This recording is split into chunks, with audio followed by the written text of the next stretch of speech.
భద్రాద్రి కొత్తగూడెం జిల్లా ఇల్లెందు నియోజకవర్గంలో రాబోయే అసెంబ్లీ ఎన్నికల నేపథ్యంలో వివిధ పార్టీల ఆశావహ అభ్యర్థుల లిస్టు చాంతాడంతనే ఉందని చెప్పుకోవాలి. ఎందుకు అంటే ఆ ప్రాంత పరిస్థితులు గమనిస్తే, ఆ ప్రాంత ఆయువు పట్టును గమనిస్తే అది పూర్తిగా ఏజెన్సీ ప్రాంతం. ఆ ప్రాంతానికి కొంత అనేక సంవత్సరాలుగా అభివృద్ధికి నోచుకొని ప్రాంతం అది. ఆ ప్రాంతంలో గతంలో ఎవరైతే సిపిఎంఎల్ న్యూ డెమోక్రసీ పార్టీ ఏదైతే ఉందో ఆ పార్టీకి కంచుకోటగా ఆయుపట్టుగా ఉన్నటువంటి ఇల్లెందు ప్రాంతం, ఆ ప్రాంతానికి పట్టం కట్టిరు కాబట్టే, ఆ పార్టీకి పట్టం కట్టిరు కాబట్టే 5 దఫాలుగా ఎమ్మెల్యేగా గుమ్మడి నర్సయ్య గారు గెలిచారు.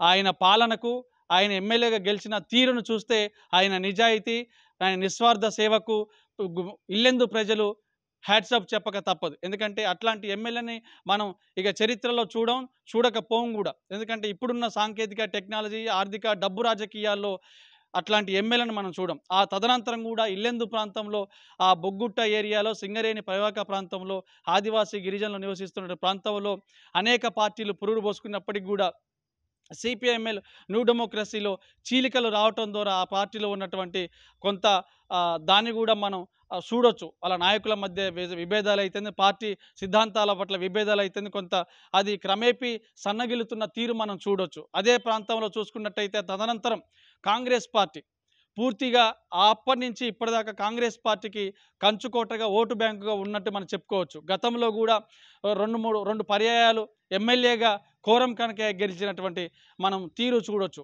కంచుకోటగా కాంగ్రెస్ పార్టీ ఓటు బ్యాంకు ఏదైతే ఉందో ఉమ్మడి ఖమ్మం జిల్లా వ్యాప్తంగా కాంగ్రెస్ పార్టీ కంచుకోటగా ఉన్న చరిత్ర. అందులో ఇల్లెందు నియోజకవర్గం తీసుకుంటే రీసెంట్గా కాంగ్రెస్ పార్టీ నుంచి ఏదైతే హరిప్రియ గారు గెలిచారో, ఉమ్మడి మహాకూటమి ఆధ్వర్యంలో కాంగ్రెసు, సిపిఐ, టీడీపీ వీళ్ళ మిత్రపక్షాల మహాకూటమి ఆధ్వర్యంలో గెలిచినటువంటి కాంగ్రెస్ అభ్యర్థి హరిప్రియ గెలిచిన 3 నెలల తిరగక ముందుకే అభివృద్ధి పేరుతోటి, సంక్షేమ పథకాల పేరుతోటి, ఇల్లెందు ప్రాంత అభివృద్ధి ధ్యేయం అనే పేరుతోటి అధికార పార్టీ తీర్థం పుచ్చుకున్న తర్వాత, ఎమ్మెల్యేగా ఆమె నడకలు ప్రారంభించిన తర్వాత, ఆమె ప్రయాణం ప్రారంభించిన తర్వాత ఇల్లెందు అభివృద్ధి ఉరకలేసిన మాట వాస్తవమే అన్నట్టుగా ఆ పార్టీ నాయకులు కానీ, ప్రజలు కానీ అనుకున్నటువంటి సంతోషాన్ని వ్యక్తం చేస్తున్నటువంటి తీరు మనకు కనపడతా ఉంది. ఆమె ఎమ్మెల్యేగా చేపట్టిన తర్వాత ఎమ్మెల్యేగా ఆమె అభివృద్ధి పనులు కానీ, సెంట్రల్ లైటింగ్ కానీ, మున్సిపాలిటీ డెవలప్మెంట్ కానీ, మండలాల స్థాయిలో అభివృద్ధి కార్యక్రమాలు కానీ, ఒక మహిళా అభ్యర్థి ఉండి ఒక ఉన్నత విద్యావంతురాలుగా, ఒక చదువుకున్న ఆమె సేవ చేస్తూ ఆ ప్రాంత మన్ననలు పొందుతూ ఉన్నారు. రాబోయే కాలంలో కూడా అధిష్టానం గుర్తించి మరి మళ్ళీ ఆమెకి సిట్టింగ్కే టికెట్ ఇస్తారా లేదా అనేది కూడా మనం దాన్ని చూడాల్సింది. ఆ తర్వాత ఓవరాల్గా చూసుకుంటే కాంగ్రెస్ పార్టీ విషయానికి వస్తే, ఆ పార్టీలో ఆశావహ అభ్యర్థులు నేనంటే నేనని, నాకే టికెట్ వస్తుందంటే నాకని చెప్పుకున్నటువంటి తరుణం కనపడతా ఉంది. ప్రధానంగా కాంగ్రెస్ పార్టీ పనితీరు చూస్తే చీమల వెంకటేశ్వర్లు గారు ఒక ఆదివాసీ సామాజిక వర్గానికి చెందినటువంటి ఆయన ఆ పార్టీలో క్రియాశీలకంగా పనిచేస్తూ, ఓటు బ్యాంకును కాపాడుతూ కార్యక్రమాలు చేస్తూ, అధిష్టానం దృష్టి నా మీదనే ఉంది, బీఫామ్ నాకే వచ్చే అవకాశాలు ఉన్నాయని చెప్తున్నటువంటి తరుణం. ఎందుకంటే చీమల వెంకటేశ్వర్లు అంటేనే కాంగ్రెస్, కాంగ్రెస్ అంటేనే చీమల అనే తరుణం మనం చూస్తూ ఉన్నాం. ఆ ప్రాంతంలో ఆదివాసీల ఓటు బ్యాంక్ కానీ, లంబాడీల ఓటు బ్యాంక్ కానీ, సబ్బండ వర్గాల, బహుజన వర్గాల ఓటు బ్యాంక్ కానీ పుష్కలంగా ఉన్నప్పటికీ కాంగ్రెస్ పార్టీ ఈసారి నాకే టికెట్ ఇస్తుందని చీమల వెంకటేశ్వర్లు ధీమా వ్యక్తం చేస్తూ ఉన్నాం.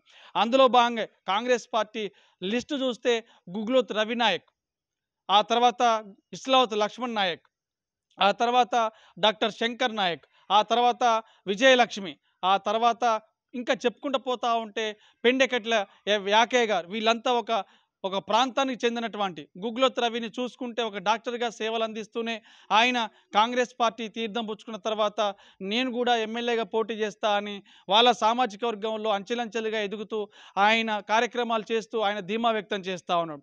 అలాగనే ఇస్లావత్ లక్ష్మణ్ నాయక్ ఎవరైతే ఉన్నారో ఒక ఉపాధ్యాయుడిగా, ఉపాధ్యాయ సంఘ నాయకుడిగా రాష్ట్ర స్థాయి, జాతీయ స్థాయిలో ఆయన ప్రయాణం కొనసాగిస్తూ వేల లక్షల విద్యార్థులకి ఒక సమయస్ఫూర్తిని మనోధైర్యాన్ని నింపినటువంటి ఒక నాయకుడు. నేను కూడా కాంగ్రెస్ పార్టీ నుంచి నాకు టికెట్ వస్తే నేను కూడా పోటీ చేస్తాను, నాకు అధిష్టానం ఆశీస్సులు ఉన్నవి అనే ఒక ధోరణి, ఆయన ఒక ధీమాని వ్యక్తం చేస్తూ ఉన్నాడు. ఒక ఉపాధ్యాయ వృత్తిలో ఉండి ఆదివాసీ ప్రాంతంలో, గిరిజన ప్రాంతంలో అనేక మంది విద్యార్థుల మనసులను, మన్నలను తీర్చిదిద్దినటువంటి చరిత్ర లక్ష్మణ్ నాయక్ ఉన్నది. ఆయన కూడా ఒక యువ నాయకుడిగా నేను కూడా నాకు కాంగ్రెస్ పార్టీ ఆశీస్సులు ఉన్నాయి, ఒకవేళ టికెట్ ఇస్తే నేను గెలుస్తాను, నేను చూపెడతాను, అభివృద్ధి పదంలో నేను కూడా నడుస్తానని ఆయన ధీమా వ్యక్తం చేస్తూ ఉన్నాం. ఇంకొక మాట చూసుకుంటే పెండెకట్ల యాకయ్య కూడా ఒక ఆదివాసీ సామాజిక వర్గానికి చెందిన అతను కూడా నాకు అధిష్టానం, హైకమాండ్, బట్టి గారి, రేవంత్ రెడ్డి గారి ఆశీస్సులు ఉన్నవి. ప్రధానంగా నేను ములుగు సీతక్క, ఎమ్మెల్యే సీతక్క అనుచరుగా, శిష్యుడుగా నాకు పుష్కలంగా నాకు ఆమె ఆశీస్సులు ఉన్నవి. నేను కూడా మా సామాజిక వర్గంలో ఇల్లెందు ప్రాంతంలో అనేక పర్యాపదాలు, సామాజిక కార్యక్రమాలు చేస్తూ ఆదివాసీ కుటుంబాల్లో ఎంతో చేదోడు వాదోడుగా అండదండగా నిలుస్తూ ఉన్నాను. ఈసారి నేను కూడా ఎమ్మెల్యేగా పోటీ చేస్తాను, కాంగ్రెస్ పార్టీ టికెట్ ఇస్తే ఈసారి నేను కూడా ఎమ్మెల్యేగా పోటీ చేస్తానని యాకయ్య చెప్తున్నట్టు మాటలు. ఇలా ఎవరికి వారే చెప్తున్నటువంటి చేస్తున్నటువంటి ప్రయత్నాలు మనం చూస్తూ ఉన్నాం. ఓవరాల్గా కాంగ్రెస్ పార్టీ అధిష్టానం ఎవరికి కట్టబెడుతుందనేది కూడా మనం చూడాలి. అందులో భాగంగానే ఇప్పుడు కాకరేపుతున్నటువంటి రాజకీయాలు రాష్ట్ర వ్యాప్తంగా ఉన్నట్టు ఒక రాజకీయాలు ఒక ఎత్తు అయితే, ఉమ్మడి ఖమ్మం జిల్లా రాజకీయాలు ఒక ఎత్తుగా ఉంటాయి. అందులో భాగంగానే పొంగులేటి శ్రీనివాసరెడ్డి చూసుకున్నట్లయితే ఆయన అనుచరులంతా కలిసి అధికార పార్టీ నుంచి పక్కకు వచ్చి ఒక రెబల్స్గా ఈ జిల్లాలో ఒక రాజకీయాలను హీటెక్కుతున్నాయని చెప్పుకోవచ్చు. అందులో భాగంగానే ఉమ్మడి ఖమ్మం జిల్లాలో ఇల్లెందు నియోజకవర్గానికి విషయానికి వస్తే పొంగులేటి వర్గంలో మరి కోరం కనకయ్య ఉన్నాడు. ఒకవేళ కోరం కనకయ్య కానీ అధిష్టానం పొంగులేటి శ్రీనివాసరెడ్డి కానీ కాంగ్రెస్ పార్టీ తీర్థం పుచ్చుకుంటే మరి ఇల్లెందు నియోజకవర్గం కాంగ్రెస్ పార్టీ టికెట్ కోరం కనకయ్యకు వస్తుందా లేదా అనేది కూడా ఇంకా తేలాల్సిన సమయం ఉన్నది. ఓవరాల్గా చూసుకుంటే ఇటు కాంగ్రెస్ కానీ, టీడీపీ కానీ, సిపిఐ కానీ, సిపిఎంఎల్, న్యూ డెమోక్రసీ కానీ, బీజేపీ పార్టీ కానీ ఎవరికి వాళ్ళు వాళ్ళ ప్రయత్నాలు చేస్తూ ఇల్లెందు ప్రాంత అభివృద్ధి నా ధ్యేయం అన్నటువంటి పార్టీలు. అది ఇవన్నీ కూడా అధికార పార్టీ ప్రజా వ్యతిరేక విధానాలే దీనికి కారణం అనిపిస్తూ ఉంది. ఎందుకంటే ఎమ్మెల్యేగా గెలిచినప్పటికీ అభివృద్ధి పథంలో ఇల్లెందు రాజకీయాలు ఉన్నప్పటికీ ఇల్లెందు సమస్యలకి కొంత దూరంగానే ఉంది, కొంత అభివృద్ధి జరగలేదు.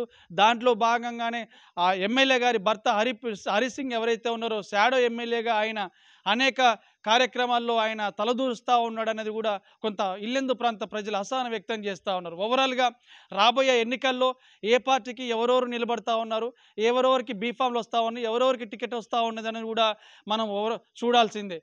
ఇట్లా బీజేపీ చూసుకుంటే కూడా బీజేపీలో కూడా ఎవరు ఉన్నారు క్యాండిడేట్ ఏంది, వాళ్ళ ఓటు బ్యాంక్ ఉందా లేదా ఏందనేది కూడా వాళ్ళలో మల్లగుల్లాలు పడుతున్నటువంటి పరిస్థితి నెలకొన్నా ఉన్నది. వైఎస్ఆర్సీపీ షర్మిల పార్టీ విషయానికి వస్తే అక్కడ ఇన్ఛార్జిగా పనిచేస్తున్నటువంటి అనిత ఎవరైతే ఉన్నారో ఒక మహిళా కార్యకర్తగా పనిచేస్తున్నట్టు ఆమె కూడా టికెట్ ఆశిస్తూ ఉంది. వైఎస్ఆర్సీపీ పార్టీ రానున్న రోజుల్లో కాంగ్రెస్ పార్టీలో విలీనం చేస్తా అనే ఒక ఊహాగానాలు కూడా వెలువడుతున్న నేపథ్యంలో ఎట్లా ఏంది అనేది కూడా వాళ్ళు కూడా ఒక ఆందోళన చెందాల్సిన పరిస్థితిని కొనపడుతుంది. ఇంకా మళ్ళా BSP party, Bahujan Samaj party విషయానికి వస్తే యువకుడిగా ఒక టెక్నాలజీ రంగంలో ఉద్యోగాన్ని వదులుకొని ఆర్ఎస్ ప్రవీణ్ కుమార్ సార్ బాటలో నడిచి నేను కూడా బహుజన్ సమాజ్ పార్టీలో పనిచేస్తానని ఒక అంబేద్కర్, పూలే, కాన్షీరాం, పెరియార్ భావజాలంతో బహుజన్ సమాజ్ పార్టీ సిద్ధాంతం నుంచి పార్టీలో పనిచేసి నేను కూడా మా పార్టీ టికెట్ ఇస్తుంది, నేను కూడా పోటీలో ఎమ్మెల్యేగా పోటీ చేస్తూ ఉన్నాను, నేను కూడా బరిలో ఉన్నాను, ఈ ప్రాంతంలో యువకులు కానీ ఈ స్వేరోయిజంలో కానీ మహనీయుల ఆలోచన విధానంలో కానీ నడుస్తాను, నేను కూడా టికెట్ వస్తే నేను కూడా ఎమ్మెల్యేగా పోటీ చేస్తానని ఎవరికి వారు కాంగ్రెస్ కానీ, ఎంఎల్ పార్టీ కానీ, సిపిఐ కానీ, టీఆర్ఎస్ కానీ ఇట్లా అన్ని రకాలుగా ఎవరి పార్టీ అంచనాల్లో వాళ్ళు ఎవరి లెక్కలు వాళ్ళు వేసుకుంటూ కెమెరామ్యాన్ శ్రీనివాస్తో జంపన్న, జిల్లా స్టాపర్.